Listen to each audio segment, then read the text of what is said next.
Hello troops, Spectre N7 here. Today we're going to be talking about my loadout choices for HVZ Endwar 2019.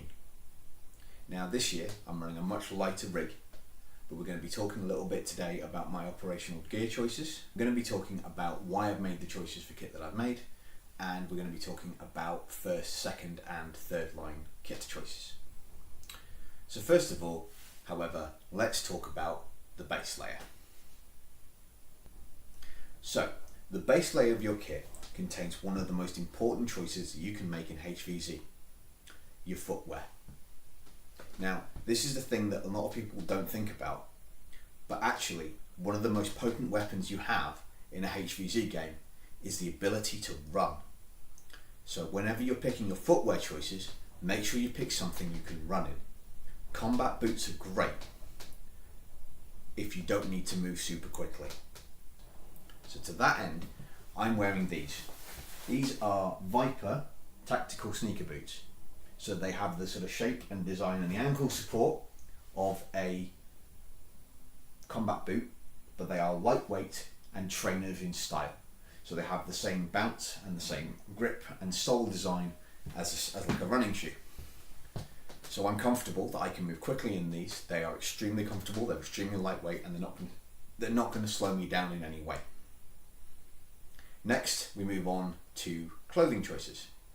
Now, my clothing choices have been made to hopefully cope as best as I possibly can with the heat of this particular game. Statesboro, Georgia is going to be super hot in June and super humid. So I've made these choices to ideally combat that. On my bottom half, I'm wearing a set of US Woodland Tempera issue US military surplus trousers. These are designed to be worn by the US military in the heat of the jungle, so I'm hoping they'll cope. They're lightweight and hard wearing, which means it's ideally the best of both worlds. I'm sure I will see a lot of people running around in shorts, but I want the ability to slide and not ruin my legs. Also, I'm going to be wearing knee pads, and I want to have a layer of fabric between me and the knee pad. Okay?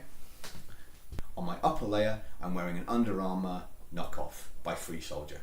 This is a wicking polo shirt that pulls sweat away from your body. It's great for working out in the heat, it's great for doing extended exercise in the heat, and again, it's designed to be worn under body armour in a hot environment.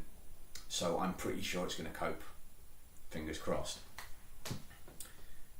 Now, I said we were going to talk about first line, second line and third line kit.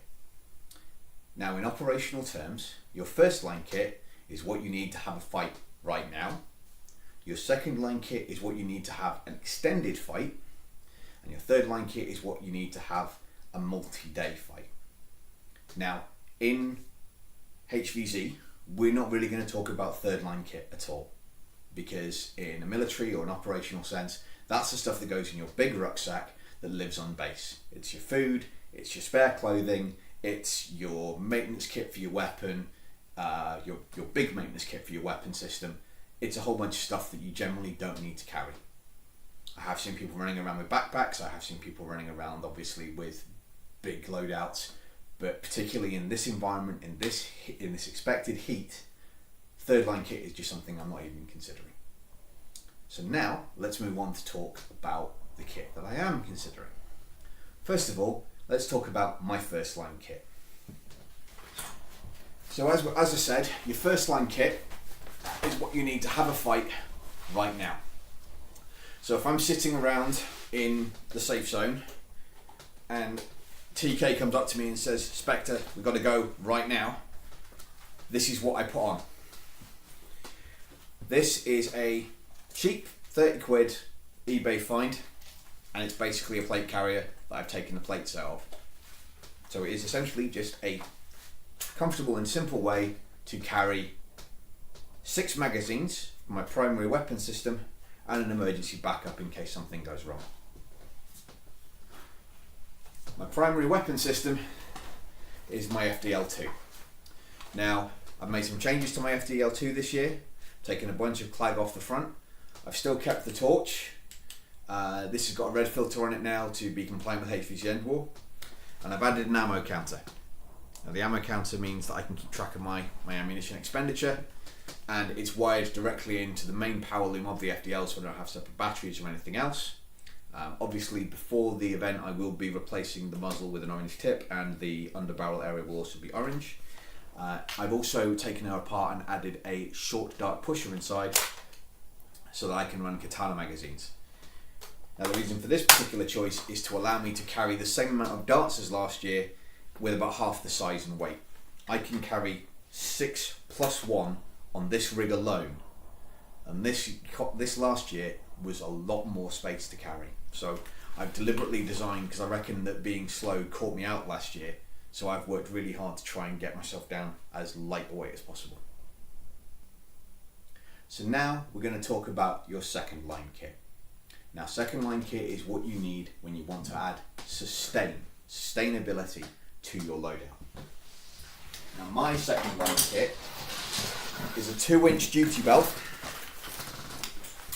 with a Molle padded overbelt and a pair of tactical suspenders. So that means that the weight isn't just distributed on my hips, it's also distributed across my shoulders. It's nice and comfy and stays where I want it to stay. This rig includes, as part of the Molle Belt, a utility pouch on my left thigh which contains a small medical kit and a small toolkit. It also gives a big pouch here for carrying MacGuffins, anything we might need to collect. On my right thigh we have a magnetic holster platform. And this is going to be the platform for my secondary weapon system. So my secondary weapon system for the event is going to be an FDL3, chambered for short darts also. For the purposes of this demonstration, I'm adding my K26 Kronos, which is also going to be coming with me just for emergency backup.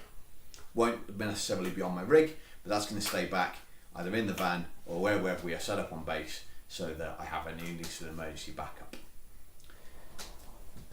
In addition to the 10 additional magazines that the belt rig allows me to carry, I also have a 3-litre Camelback and a Boafeng personal roll radio mounted on the rear of the webbing.